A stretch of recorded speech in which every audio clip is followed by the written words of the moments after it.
I'm M Buell with M Buell Studio, and also on behalf of the Woodworking Network. It's monthly topic time, and the one this month, you're gonna love it. The topic is saying no. Quite a relevant topic for a young wood pro. So, I'm sure you're learning the public at large sometimes is not fully aware of the amount of work that goes into what we do or the cost. And that can lead to some pretty large gaps in between what they expect your price to be and what it is, or what they expect your timeline to be and what it is. Along with those two things and some other things that can come up, there can be times in your career where turning down a job might be a good choice. Now, I'm saying this knowing full well what it's like to be a young wood pro starting out, who is hungry, literally and figuratively, is ambitious, wants to succeed, but also probably wants some money. And any job sounds like a good job. Been there. I recall those days well. But I can also recall, in hindsight, some of those jobs where I thought a little money is better than none ended up being a loss. So we're going to go over a couple of my top reasons or situations that could arise where saying no might be your best option. My first reason or situation where saying no might be in your best interest is a little rule of thumb I call, when the materials cost more than me, I might not take that job. What I mean by that is, when someone's expectation or price that they're wanting to pay for something would require the materials costing more money than I'm going to make for my time and in profit, it's usually not worth it. And I hate saying that, but it's the truth. Now, I'm sure there can be some exceptions here where maybe you could squeak in a reason or two where that can work. Great. I'm speaking in generalities. And it's more based in, I've had many times where people have an idea of what something should cost when they come to me to have something built. And it's really based off of their knowledge of what furniture cost in comparison with lower priced, imported, mass manufactured furniture. I have actually had people come to me expecting me to be cheaper than that. That was an instance in where I gave them numbers, but it was a no. And it's not a mean thing. It's okay. I usually will try and remedy this with clients by putting together an itemized list in my proposal or letting them know what it's going to cost, showing them what the materials cost me and what my time looks like. And sometimes they understand that and they hire me. Sometimes they don't. And they ask me to do it cheaper, and the answer is no, thank you. A polite no. It's unfortunate, but that's just kind of something you have to get used to and not to take it personally. It's in your best interest in that situation usually to say no. There's nothing worse than being stuck long hours on a piece where you're not making any money or taking losses. That's not running a business. I understand the love and the passion for the craft, but in order to feed my love and passion, the shop has to stay open. What keeps the door open? Making money. My second reason why you might need to say no. This is one of my favorites. I'm not gonna lie, I still chuckle when this one gets put in front of me. When the client promises that whatever you're gonna build for them will be good exposure, and usually followed by them wanting it to be really cheap or even free. Here's how I approach that. If someone has the audacity to ask me to work for free, because, and for exposure, sorry, not for free, then it is fair for me to ask them to provide me data or something with numerical value proving that the exposure will benefit my business. In other words, please show me something empirical that backs up this claim of exposure, and I will be happy to look at it and consider it. And that's a fair request. They're asking for your time for free, or, well, cheap. Your time's free because you're going to spend all the earnings on materials. Go back to the first situation there. So, in my experience, I have never had data put in front of me that showed me I would even break even. It doesn't mean that exposure is a bad thing. I get it. There is good exposure. And maybe it comes across your path in a way where it's feasible. But a lot of the time, and especially when you're younger in your career and you need some work, or they know you're hungry and you want to succeed real bad, it's an easy way to kind of work you. And I've seen it. People have tried it with me so many times. There is nothing wrong with wanting to get paid for your time. Nothing. And anybody who respects your work should be willing to pay you. For this third one, the last one, we are all the way in the corner of my shop because I'm probably about to tell you the quiet part out loud that most people don't like saying. The third reason you might have to say no is between us woodworkers.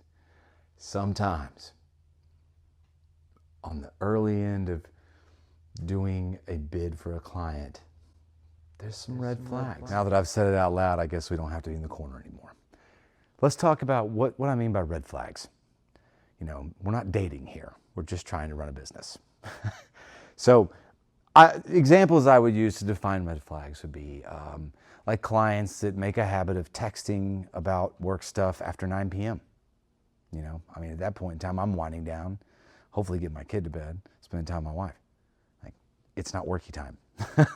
And so if someone's doing that on a regular basis, in my experience, that is usually moved on to being a client that struggles with boundaries, and that's okay. Nothing mean intended. But I have a life outside of my job too, which is healthy. Okay. Another example that I have seen before is, and this is all stuff I would want to preface here in the early parts of beginnings of a job or before a contract is signed that you'll pick up on, you know. After they've cut you a check, you need to answer your phone. But another one I've had before is some clients feeling the need to be in communication constantly throughout the day, every day or every other day, often, to the point where, you know, it feels a little socially off. It doesn't mean they're bad people. It does mean that you might be signing up for a lot more than just a piece of furniture or whatever you're building. Another one would be a client that changes their mind about design stuff a lot on the front end before a contract is signed, like say more than 3 times.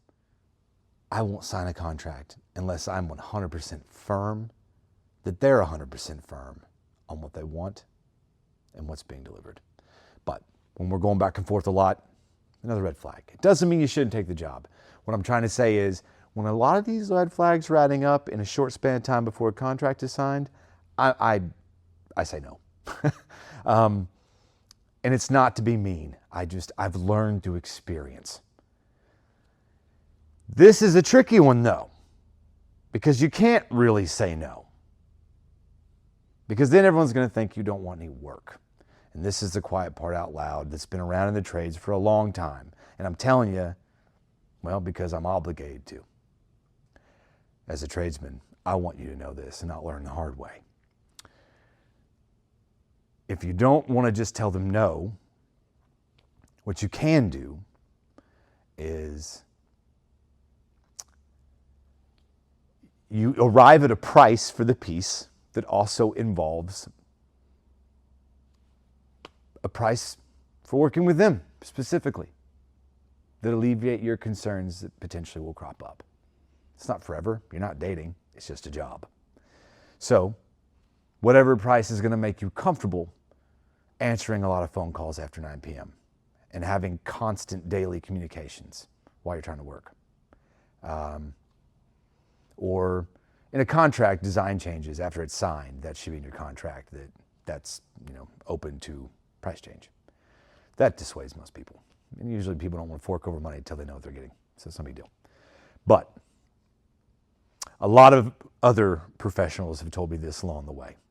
And I'd be derelict in my duties as your coach, as a young wood pro, not to tell you the same.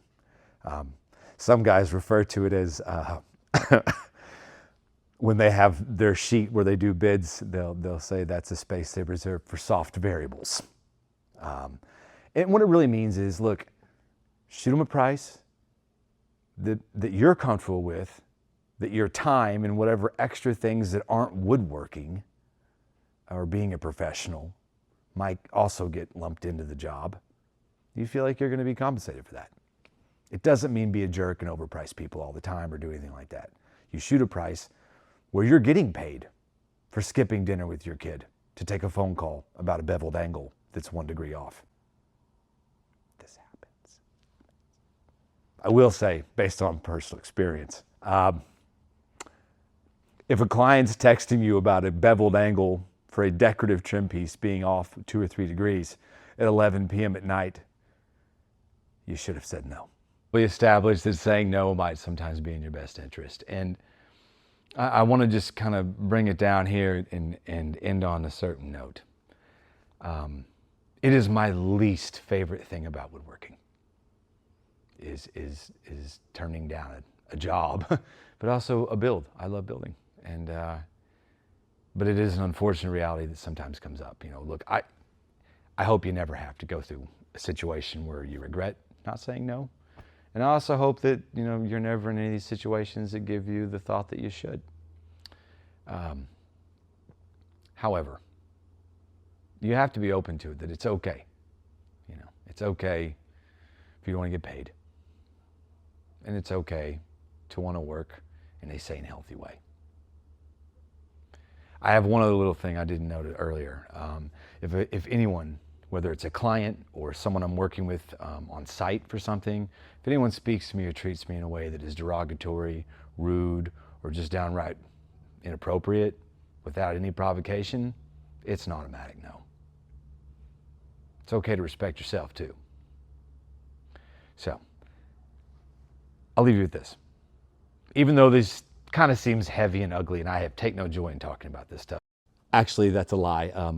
I might have taken a little bit of joy in warning you about those who will try and promise exposure in exchange for cheap or free labor. I took joy in that stuff, but I'm not cheating you out of my experiences. I want you to know it is a very, very small percent of clients I've had over 13 years. The majority, 99% of the clients that I have had have been awesome. Some have even gone on to become great friends. So please don't get too doom and gloom. There's a lot of cool stuff to build coming your way. There's a lot of cool people coming in and out of your life because of the beautiful thing you do.